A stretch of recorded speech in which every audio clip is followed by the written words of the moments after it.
Hi! Welcome sa atong tutorial karong adlaw.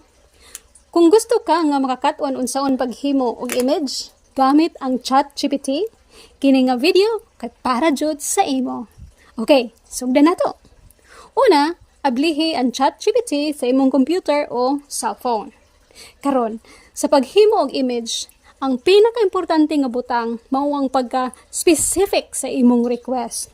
Pananglitan, gusto kong maghimo og image sa usa ka teacher nga nagbarog atubangan sa klase. Unya, kini nga teacher nagwear og eyeglasses og naay curly hair. So, mas maayo nga daghan ka og details na ibutang para mas makuha ni AI ang imong gusto.